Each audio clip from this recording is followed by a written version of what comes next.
Hello viewers, welcome to Bhavani కథల ప్రపంచం. ఈ స్టోరీ మీకు నచ్చినట్లయితే నా ఛానల్ని సబ్స్క్రైబ్ చేసుకొని నన్ను ప్రోత్సహించండి వ్యూవర్స్. అలాగే అప్డేట్ కింద హైప్ ఆప్షన్ కనిపిస్తే తప్పకుండా నా స్టోరీకి హైప్ పాయింట్స్ ఇచ్చి నన్ను ఎంకరేజ్ చేయండి వ్యూవర్స్. సరే, ఇక కథలోకి వెళ్ళిపోదాం. బాస్తో ఒకరోజు 23వ భాగం. నువ్వు చీర కడితేనే నేను నిన్ను హింస పెడతాను అనే నీ అపోహను ఇప్పుడే దూరం చేస్తాను. ఎక్కువ శ్రమపడాల్సిన అవసరం లేకుండా ఒంటి మీద టవల్ మాత్రమే ఉంది అంటూ నిత్యవైపు కదిలాడు శ్రీరాజ్. వద్దు మహాప్రభు, అక్కడే ఆగు, నేను చీరే కట్టుకుంటాను అంటూ చేతికి దొరికిన చీర తీసి చూపిస్తూ, ఇక నువ్వు వెళ్ళి రెడీ అవ్వు అంది. దట్స్ బెటర్, నువ్వు రోజు చీరలే కట్టుకో, నీకు బాగా సూట్ అయ్యాయి అనేసి వాష్రూమ్లో దూరాడు. ఎందుకు? రోజు కన్నా ఎక్కువ హింస పెట్టడానికా అనుకొని నవ్వుకొని గబగబా రెడీ అయ్యింది. ఆట నుండి వచ్చిన శ్రీరామ్ నిచ్చెన చీరలో చూసి మా మా అంటూ కేరింతలు కొడుతూ ఆమె కాళ్ళను చుట్టుకున్నాడు. నా విషయంలో మీరిద్దరూ ఒకేలా స్పందిస్తున్నారు. అయితే నీ అల్లరి ఒకలా ఉంటే మీ డాడా అల్లరి మరోలా ఉంటుంది అనుకొని బాబుని కూడా రెడీ చేసింది. మరో గంటలో నలుగురు హోటల్కి వెళ్ళి లంచ్ ఆర్డర్ ఇచ్చి తినేసి అటు నుండి సినిమాకు వెళ్ళారు. బాబు అప్పటికే అలసిపోయి పడుకుండిపోవడాన్ని ఇంటికి వచ్చేశారు. వీడు పడుకోకుండా ఉంటే డిజ్నీ వరల్డ్కి వెళ్దాం అనుకున్నాను అన్నాడు. ఉదయం ఎక్కువగా ఆడేశాడు కదా, అందుకే నిద్రపోయాడు. సరేలే, మరో సండే వెళ్దాం అంది నిత్య తన భుజాల మీద నిద్రపోయిన బాబుని మంచం మీద వేస్తూ. నెక్స్ట్ సండే వరకు ఎందుకు? రేపు ఆఫీస్ నుండి త్వరగా వస్తాను, ఇద్దరూ రెడీగా ఉండండి. నువ్వు మాత్రం జీన్స్ వేసుకో, లేదంటే నేను బయటకు వెళ్ళడం మర్చిపోయి మరో పనిలో బిజీ అయిపోతాను అన్నాడు. ఆ మాటకు ఉక్రోషంగా చూస్తూ, ఎవరో రోజు చీరలే కట్టుకో అన్నారు అంది. నేనెప్పుడు ఏది చేయమంటే నువ్వు అది చేసి తీరాలి. అయినా చీరలో డిజ్నీ వరల్డ్లో ఎలా ఆడతావు చెప్పు? ఏమీ తెలియదు, అన్నీ నేనే చెప్పాలి అన్నాడు సెటైర్లా. సెటైర్ వేసింది చాలు. అయ్యగారు ఈరోజు ఆదివారం కాబట్టి ఇంట్లో ఉన్నారు, లేదంటే ప్రతిరోజు సాయంత్రం వరకు హాస్పిటల్ సైట్ పనులు, తర్వాత ఆఫీస్ పనులు చూసుకుంటూ అర్ధరాత్రికి ఇంటికి వస్తున్నావు అంది. ఆ మాట నిజమే కాబట్టి అతను మౌనంగా ఉండిపోయాడు. దాంతో ఆమె అతని దగ్గరకు వెళ్ళి, ఒక మంచి పని కోసమే కదా కష్టపడుతున్నావు, నాకేం నీ మీద కంప్లైంట్ లేదు. రేపు సాయంత్రం బయటకు వెళ్దాం అన్నావని ఈ విషయం గుర్తు చేశాను అంతే. లైట్ తీసుకో, నేను కాఫీ తీసుకొస్తాను అని కిచెన్లోకి వెళ్ళింది. శ్రీరాజ్ కూడా చిన్నగా నిట్టూర్చి, నిజమే, తలకు మించిన పనుల వల్ల ఫ్యామిలీతో సమయాన్ని వెచ్చించలేకపోతున్నాను. హాస్పిటల్ నిర్మాణ పని పూర్తి అయిపోతే నిత్య కూడా పూర్తి సమయాన్ని హాస్పిటల్ కేటాయించలేదు కాబట్టి బాధ్యత గల వారికి దానిని అప్పగించాలి అనుకున్నాడు. శ్రీరాజ్ ఆఫీస్కి వెళ్ళిపోయాక నిత్య స్నానం చేసి జగ్గింగ్ టీషర్ట్ తీయబోతూ, చీరలు నీకు బాగా సూట్ అయ్యాయి అని శ్రీరాజ్ అన్న మాటలు గుర్తొచ్చి చీర తీసి కట్టుకొని పూజ చేసుకోవడానికి పూజ గదిలో కూర్చొని విగ్రహాలకు పూలు పెడుతుంటే బాబు ఆమెను వెతుక్కుంటూ వచ్చి ఆమె రోజు పూజ చేస్తుండడం తెలుసు కాబట్టి సజ్జలో పూలు తీసి ఆమెకు అందిస్తున్నాడు. థ్యాంక్ యూ బంగారం అంటూ పూలు అలాగే ప్రసాదం పెట్టి అగరబత్తులు ఇంకా కర్పూరం వెలిగించి ఒక చేత్తో గంట కొడుతూ హారతి ఇస్తుంటే నే నే అంటూ బాబు గంట తీసుకొని వాడికి నచ్చినట్లు ఊపుతున్నాడు. దేవుళ్లకు హారతి ఇవ్వడం అయ్యాక హారతిని వాడి కళ్ళకద్ది ఆమె కూడా అద్దుకొని కళ్ళు మూసుకొని దండం పెట్టుకుంటుంటే బాబు ఆమె ఒడిలో కూర్చున్నాడు.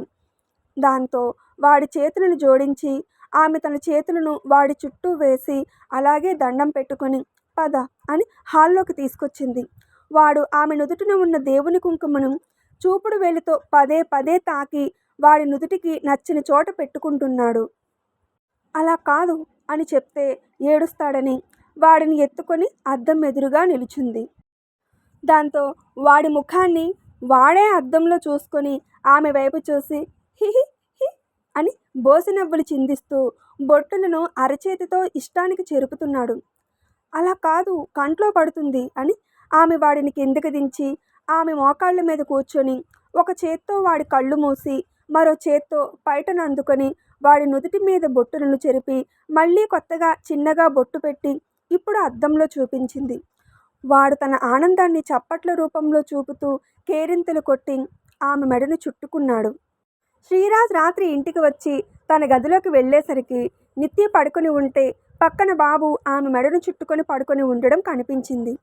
ఫ్రెష్ అయి ఆ ఇద్దరి పక్కన చేరి, హాస్పిటల్ నిర్మాణ పనులు మొదలుపెట్టినప్పటి నుండి ఇంటికి లేటుగా వస్తున్నాను కదా, అందుకే వీడు నీతోనే ఎక్కువ సమయం గడుపుతున్నాడు. నేను ఇంటికి వచ్చిన ఓ 5 నిమిషాలు బాబుతో ముచ్చట్లు చెప్పి మళ్ళీ ల్యాపీలో పని చేసుకుంటున్నాను. ఇక ఇప్పుడు ఇంటికి రావడమే ఈ టైం అవుతుంది. మనం ముగ్గురం సమయాన్ని వెచ్చించి 2 వారాలు దాటుతుంది. అనుకున్న పనులు అనుకున్నట్లుగా జరగాలి అంటే ఇంతవరకు ఉండే తీరాలి అనుకొని అతను కూడా పడుకున్నాడు.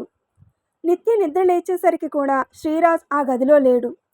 అప్పుడే ఆఫీస్కి వెళ్ళిపోయాడా? కానీ ఈరోజు ఆదివారం కదా. బిజీగా ఉండేవాడిని నేనే మరింత బిజీ చేసినట్లున్నాను అనుకుంది.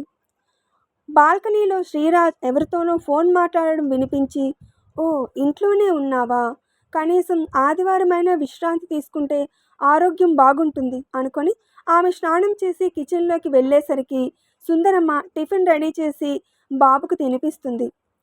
లేవడం ఆలస్యమైంది అంది నిత్య. అవును, అబ్బాయి కోసం రాత్రులు ఎదురు చూసి చూసి ఆలస్యంగా పడుకుంటున్నావు కదమ్మా. అబ్బాయి రోజు ఆలస్యంగానే వస్తున్నాడు. తన దగ్గర కూడా తాళాలు ఉండడంతో తనే తలుపు తెరుచుకొని వచ్చి పడుకుండిపోతున్నాడు. అందుకే నిన్న నేను అతను వచ్చే వరకు మేల్కొని భోజనం గురించి అడిగాను. నా కోసం ఇంతవరకు మేల్కొని ఉండొద్దు. నేను ఇంటికి రావడం ఆలస్యం అవుతుంది కానీ భోజనం మానడం లేదు, తినేసే వస్తున్నాను అన్నాడు అని చెప్పింది. బయట ఎక్కడో తినడం ఎందుకు? ఈసారి శ్రీ ఎక్కడ ఉన్నాడో అడిగి లంచ్ డిన్నర్ పంపిస్తే బాగుంటుంది అంది నిత్య. మంచి ఆలోచనమ్మా. అప్పుడు అతని ఆరోగ్యం గురించి బెంగ కూడా ఉండదు. సరే, నువ్వు టిఫిన్ తినమ్మా అంది.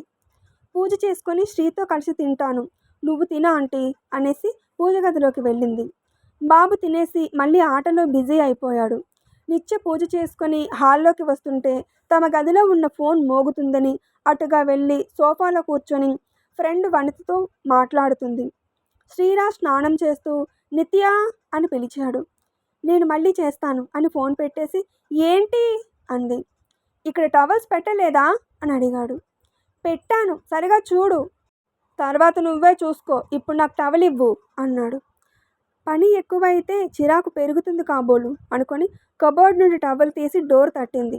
అతను చిన్నగా డోర్ తెరిచి చేతిని చాపుతుంటే ఆమె టవల్ చేతిలో పెట్టబోతుంటే ఆమె చేతిని పట్టి లోపలికి లాక్కున్నాడు. ఏంటిది వదులు అని విడిపించుకొని అప్పటికే టవల్లో ఉన్న అతన్ని చూసి, టవల్ ఉంది కదా మరెందుకు అడిగావు అంది. చీరలో ముద్దుగా ఉన్న ఆమెను చూస్తూ, నిన్ను లోపలికి రప్పించాలనే అడిగాను అన్నాడు. అతని ఉద్దేశం అర్థమై పిచ్చి వేషాలు వేయకు అనేసి గదిలోకి కదలబోయింది. పిచ్చి వేషాలు కాదే, రోజు రాత్రులు ఇంటికి ఆలస్యంగా వస్తున్నాను, అప్పటికి నువ్వు నిద్రపోతున్నావు. ఎక్కువ పనితో స్ట్రెస్ పెరిగిపోతుంది, మరి నా ఒత్తిడిని తగ్గించే ఆయుధం నువ్వే కదా అంటూ ఆమెను చుట్టుకున్నాడు. అతని అల్లరి మాటలకు పంటి కింద నవ్వుని దాస్తూ, ఒత్తిడి పెరిగితే మెడిసిన్ వేసుకోవాలి, నన్ను మసాజ్ చేయకూడదు అంది. నువ్వే నా మెడిసిన్వి, సరే ఇక్కడ వద్దులే అంటూ ఆమెను చేతుల్లోకి ఎత్తుకొని గదిలోకి తీసుకొచ్చి మంచం మీద దించి గది తలుపు మూసి గడియ పెట్టాడు. ఏం చేస్తున్నావురా, ఆంటీ ఏమనుకుంటుంది అని బెంగగా అడిగింది. ఏమనుకోదు, మనం ఇంట్లో ఉన్న హాల్లోకి రాలేదంటే ఏదో పనిలో బిజీగా ఉన్నామో అనుకుంటుందిలే, నువ్వు అడ్డు చెప్పకు అంటూ ఆమె మీదకు చేరాడు. ఎక్కువ పనితో అలసటగా కనిపిస్తున్నావు, ఇప్పుడు వద్దు అంది. నీతో కలిస్తే నా అలసట అదే దూరం అయిపోతుంది అన్నాడు. బాబు వెతుక్కుంటాడురా అని అంటుంది. ఇక పదాలు ఆమె నోటి నుండి రాకముందే ఆమె పెదవులను అందుకున్నాడు. ఇక వినడని అర్థమై ఆమె కూడా శృతి కలిపింది. పెదవులను వదిలి వదనాన్ని మెడవంపులను ముద్దుల్లో ముంచెత్తుతూ ఆమె నుండి పైటను దూరం చేశాడు. ఆమె చేతులను గుండెలకు అడ్డుగా పెట్టుకోగానే, లెక్కలేనన్నిసార్లు ఆక్రమించుకున్నా నీకింకా ఈ సిగ్గు పోవడం లేదా? నీలో అణువణువు నాకు బాగా తెలుసు అన్నాడు. తెలుసు కదా, అయితే కళ్ళు మూసుకొని పని చేసుకో అంది ముసిముసిగా నవ్వుతూ. నాకే సెటైర్లు వేస్తున్నావా నిన్ను అంటూ మెడవంపులో వదనాన్ని దాచుకుని ముద్దులు పెడుతూ పంటిగాట్లు పెట్టబోతుంటే అతని జుట్టు పట్టి దూరం చేసి, అలా కనిపించే చోట గాయాలు చేయకు అంది. సరే, నేను మాత్రమే చూడగలిగే చోటే గాయాలు చేస్తాను అంటూ ఆమె సింగారాన్ని దూరం చేసి ఆమె సిరులతో ఆడుకుంటున్నాడు. మగడు మెచ్చిన ఆనందాన్ని అందించడానికి సిద్ధమై అతనికి అడ్డులు చెప్పడం లేదామె. ఒకదాని తర్వాత ఒకటిగా ఆమె సిరులను ముద్దు చేస్తూ, గుప్పెటలో బంధించి పంటిగాట్లు పెడుతూ, కిందకు జారి ఆమె నడుం వంపుని, నాభిని ముద్దు ముద్రలతో ముద్ద చేస్తుంటే, అతని చర్యలకు ఆమెలో అలజడి పెరిగి అతని వదనాన్ని తనకు మరింతగా అదుముకుంటుంది. ఇంకా కిందకు జారుతుంటే ఆమె నడుం వరకు లేచి అతన్ని తన మీదకు లాక్కొని గట్టిగా హత్తుకుంది.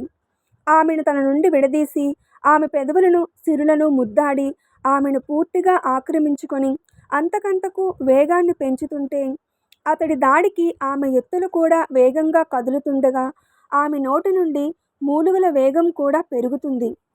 చేతితో ఆమె పెదవులను మూసి, శబ్దం చేయకే, బయటకు వినపడుతుందేమో అన్నాడు. అతని చేతి మీద గట్టిగా కొట్టి అడ్డును తప్పించి, వేగం పెంచేస్తావు కానీ శబ్దం రాకూడదంటావు, ఎలా? అంత భయం ఉన్నవాడివి ఎందుకింత ఆత్రం పడాలి అని తిట్టి, బాబు పిల్లలతో ఆడుకుంటాడని ఆంటీ కిందకు తీసుకెళ్ళింది అని చెప్పింది. అమ్మ దొంగ, అయితే కావాలనే బాబు ఆంటీ అని ముందు అడ్డు చెప్పావా? రాక్షసి, నిన్నసలు క్షమించనే కూడదు అంటూ మరింతగా రెచ్చిపోతున్నాడు. సరిగా ఇంటి పట్టునే ఉండడం లేదు, మాతో సమయాన్ని గడపడం లేదు, కనీసం ఈ అల్లరితో అయినా తన ఒత్తిడిని తీర్చుకొని అని ఆమె అతని చిలిపిదాడిని స్వాగతిస్తుంది. ఆమెలో వేగంగా కదులుతూనే ఆమె మీదకు వాలి పెదవులను, మెడవంపులను, ఎత్తులను ముద్దుల్లో ముంచెత్తుతున్నాడు. బాస్, ఇది రాత్రి కాదు పగలు. నువ్వు మొదలుపెట్టి అప్పుడే 3 గంటలయ్యింది, ఇక ఆపు అంది. అప్పటికే అతని దాడితో ఆమె శరీరం ఎర్రగా కమిలిపోయింది. అన్ని రకాలుగా గ్యాప్ పెరుగుతున్నప్పుడు దూరాన్ని దగ్గర చేయడానికి ఎన్ని గంటలైనా పర్వాలేదు, అయినా కష్టమంతా నాదే కదా అన్నాడు. అవునా, అయితే నా కష్టం ఏం లేదు కదా అని అతని దూరం నెట్టడానికి గుండెల మీద చేతులు వేసి తోస్తుంది. నన్ను నెట్టగలవా అని అడిగి ఆమె 2 కాళ్లను తన నడుం చుట్టూ వేయించుకొని ఆమె నడుముని అతని 2 చేతులతో పట్టుకొని మరీ ఆమెలో పూర్తిగా చేరిపోతున్నాడు. మళ్ళీ ఏదైనా డ్రగ్ తీసుకున్నావేంట్రా? ఇంత సమయమైనా వేగంలో మార్పు లేదు అంది. అన్ని రోజుల కోట తీర్చుకోవాలి అనే ఆలోచనే డ్రగ్లా ఎక్కేస్తే ఇక వేగంలో మార్పు ఎందుకు వస్తుంది అని కన్ను కొడుతూ అన్నాడు. సరే, ఇక వదులు, స్నానం చేసి వంట చేయాలి అంది. ఫుడ్ ఆర్డర్ పెడతాను, స్నానమైతే కలిసి చేద్దాం పద అని ఆమెని చేతుల్లోకి ఎత్తుకొని వాష్రూమ్లోకి తీసుకెళ్ళి దించి షవర్ ఆన్ చేశాడు. నీటి జల్లు ఆమె శరీరం మీద పడుతుంటే ఆమె అందాలు మరింత ఆకర్షణగా కనిపిస్తుంటే ఆమె నుండి వేరుపడడం అతనికి సాధ్యపడడం లేదు. ఇంచ్ ఇంచ్ ఆమె మోమిని శరీరాన్ని ముద్దాడుతూ మళ్ళీ ఆమెలోకి చేరిపోయాడు. ఎక్కడిదిరా నీకింత ఓపిక? నీకిది కావాలా నేను కావాలా అని అడిగింది. నీతో ఇది కావాలి అంటూ ఆమెలో వేగంగా కదులుతున్నాడు. అతని సమాధానం అదే ఉంటుందని తెలిసిన ఆమె దరహాసం చిందిస్తూ అతని మెడ చుట్టూ చేతులు వేసి ఇష్టంగా అతని పెదవులను అందుకుంది. వాళ్ళ శరీరాల మీద చిన్నగా పడుతున్న నీటి తుంపర్లు వాళ్ళ నిట్టూర్పల వేడిలో ఆవిరైపోతున్నాయి. మధ్యాహ్నం 12 అవుతుండగా సుందరమ్మ బాబుని తీసుకుని ఇంట్లోకి వచ్చింది. అప్పటికి నిత్య, శ్రీరాజ్ హాల్లో కూర్చుని టీవీ చూస్తున్నారు. ఇందాక చీరలో ఉన్న నిత్య ఇప్పుడు బ్లూ జగ్గింగ్, ఎల్లో టీషర్ట్లో ఉండడం సుందరమ్మ చూసి, మీరిలా సరదాగా ఉండాలని అబ్బాయి ఇంట్లో ఉండేటప్పుడు నేను బాబుని తీసుకుని కిందకు వెళ్ళిపోతున్నాను. ఏదో మొక్కుబడిగా కాకుండా మీ ఇద్దరూ ఇష్టంగా ఇలా ఎప్పుడూ కలిసిమెలిసి ఉండడమే నాకు కావాలి అనుకొని కిచెన్లోకి వెళ్ళిపోయింది. శ్రీరామ్ హాల్లో అంతలక్కా తిరుగుతూ బొమ్మలతో ఆడుకుంటున్నాడు. శ్రీరాజ్ నిత్య చేతిని చేతిలోకి తీసుకొని పిడికిళ్ళు బిగించి ఆమె వైపు టెంప్టింగ్గా చూస్తూ చేతికి ముద్దు పెట్టాడు. ఇప్పటి వరకు హింస పెట్టి మళ్ళీ ఎలా చూస్తున్నాడో అనుకుని అతని వంక చిరుకోపంగా చూస్తుంది. ఆటలో ఉన్న శ్రీరామ్ నిత్య చేయి శ్రీరాజ్ చేతిలో ఉండడం చూసి బుడిబుడి అడుగులు వేసుకుంటూ వచ్చి నిత్య చేతిని శ్రీరాజ్ నుండి తీసేసుకొని వాడే ఆమె ఒడిలో కూర్చొని ఆమె చేతులను తన చుట్టూ వేయించుకున్నాడు. ఏరా, నీకు మీ అమ్మే కావాలా, నేను వద్దా? ఇప్పటి వరకు ఆట అయిపోయింది, ఇప్పుడు అమ్మ గుర్తొచ్చిందా అని బాబుని ఆమె ఒడిలో నుండి తీసి దూరంగా కూర్చోబెట్టి అమ్మ నాది అంటూ నిచ్చెను చుట్టుకున్నాడు. బాబు లేచి వచ్చి నిచ్చెను చుట్టిన శ్రీరాజ్ చేతులను తప్పించడానికి ప్రయత్నిస్తూ అది కుదరడం లేదని మా నాయి నాయి అని నిత్యను తన వైపు లాగుతున్నాడు. శ్రీరాజ్ అంతకంతకు ఆమెను అతని వైపు లాగేస్తుంటే బాబు ఏడుపు అందుకున్నాడు. వెంటనే నిత్య శ్రీరాజ్ చేతులను తప్పించి బాబుని ఒడిలోకి తీసుకుని ఓ ఓ లేదు లేదు నేను నీదే అని వాడిని ఓరడిస్తుంటే బాబు శ్రీరాజ్ వంక తన చిట్టి చూపుడు వేలు చూపించాడు. ఎంత పొగర్రా నీకు, నాకే వేలు చూపిస్తావా? నువ్వు మగపిల్లాడివి కదా, అందుకే అమ్మ పార్టీ. నాకు కూడా టైం వస్తుందిరా, అప్పుడు చెప్తాను అన్నాడు శ్రీరాజ్ ఉక్రోషంగా. కొడుకునే బెదిరిస్తున్న మగడిని చూసి బాబు ఎప్పుడు పుట్టాడు అని అడిగింది నిత్య. సంవత్సరం నెల తారీఖు చెప్పాడు. అంటే నువ్వు నన్ను కలిసే సమయానికే శ్రీరామ్కి 14 నెలలన్నమాట. అయితే వచ్చే నెలలో బాబుకి 2వ పుట్టినరోజు వస్తుందన్నమాట అంది. ఆ మాటతో శ్రీరాజ్ ఆశ్చర్యంగా ముఖం పెడుతూ అవును కదా, వీడికి 2 నుండి 3వ సంవత్సరం వస్తుంది. అయితే వచ్చే నెల బంధువులతో పాటు ఆఫీస్ స్టాఫ్ అందరినీ కూడా పిలుచుకొని హోటల్లో గ్రాండ్గా బాబుకి పుట్టినరోజు వేడుక జరిపిద్దాము, అందరికీ పార్టీ ఇద్దాము అన్నాడు. ఆ మాటకు ఆమె డల్ అయిపోయి ఎందుకు శ్రీ, మన ముగ్గురి మధ్యలో ఇంట్లోనే చేసుకుందాం, అందరినీ పిలవద్దు అంది బెంగగా. నువ్వెందుకిలా అంటున్నావో నాకు తెలుసు నిత్య, మనకు పెళ్ళై 7 నెలలు అయ్యింది. సుమారుగా అన్ని ఫంక్షన్స్కి ముగ్గురం అటెండ్ అవుతున్నాం. అప్పుడెవరూ కూడా నిన్ను వేలెత్తి చూపడం లేదు కదా. అయినా నువ్వు బాధపడడానికి బెంగపడడానికి మనం తప్పు చేయలేదు. పద్ధతిగా పెళ్లి చేసుకున్నాము. నువ్వు చట్టపరంగా నా భార్యవు. మరెందుకు ఇంకా అందరి గురించి భయపడతావు అన్నాడు. ఇప్పటి వరకు బిజినెస్ ఫంక్షన్స్కి వెళ్ళాము కాబట్టి సత్య గురించి తెలియని వాళ్ళు నాతో బాగానే ఉన్నారు. కానీ ఇప్పుడు నీ బంధువులు ఇంకా ఆఫీస్ స్టాఫ్ కూడా అంటున్నావు. అప్పుడైతే సత్య గురించి అలాగే నా గురించి అందరికీ తెలుస్తుంది. ఆలస్యంగా అయినా అందరూ నేను నిన్ను నా వలలో వేసుకున్నాను అని అనుకుంటారు. ఆ మాటే అంటారు అంది బాధగా. అంటే అనని, నిజమేంటో మనకు తెలుసు. ఈ రకంగా అయినా నీ గురించి అందరికీ తెలుస్తుంది. అప్పుడు అన్ని చోట్లకు నువ్వు సంకోచం లేకుండా తిరగగలవు కదా. అందుకే కదా ఇప్పుడు ఇంట్లోనే బాబుని చూసుకుంటూ ఉండిపోతున్నావు అని ఇంకా ఏదో అంటుంటే సమాజానికి భయపడి బాబుతో ఉండిపోవడం లేదు. నాకు వాడితో సమయాన్ని వెచ్చించడం నచ్చి ఉంటున్నాను అంది. నీ కారణం ఏదైనా నేను అన్నదే నిజం. అదే నువ్వు ఇలా బయటకు వస్తే నీ గురించి ఈరోజు మాట్లాడుకుంటారు, రేపు మాట్లాడుకుంటారు, తర్వాత మరో టాపిక్కి డైవర్ట్ అవుతారు అని చెప్పి మాటల వేగాన్ని తగ్గించి బాబు మొదటి పుట్టినరోజుకి సత్య మాతో ఇంటి పట్టున లేదని అసలు హడావిడి చేయలేదు. సుందరమ్మే వాడిని రెడీ చేసి అక్షింతలు వేసి దీవించింది. ఇప్పుడైనా వాడికి అందరి ఆశీస్సులు అందించాలని అనుకుంటున్నాను. అలాగే నిన్ను కూడా న్యూనతాభావం నుండి బయటకు రమ్మంటున్నాను అన్నాడు. ఇంకా ఉంది. ఇప్పుడు నితి ఏం చేస్తుంది?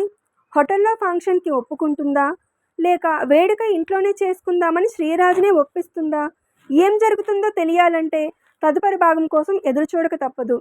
స్టోరీ నచ్చితే కామెంట్ చేసి అప్డేట్కి లైక్ కొట్టి షేర్ చేయండి వ్యూవర్స్. అప్పుడే నా స్టోరీ ఎక్కువ మందికి చేరుతుంది. అలాగే స్టోరీ వింటున్న అందరూ నా ఛానల్ని సబ్స్క్రైబ్ చేసుకుని నన్ను ప్రోత్సహించండి వ్యూవర్స్. మీకు అప్డేట్ కింద హైప్ ఆప్షన్ కనిపిస్తే నా స్టోరీకి హైప్ పాయింట్స్ ఇచ్చి నన్ను ఎంకరేజ్ చేయండి వ్యూవర్స్. సరే, మరో స్టోరీ అప్డేట్తో మళ్ళీ మీ ముందుకు వస్తాను. అప్పటి వరకు సెలవు. Thanks for watching my videos.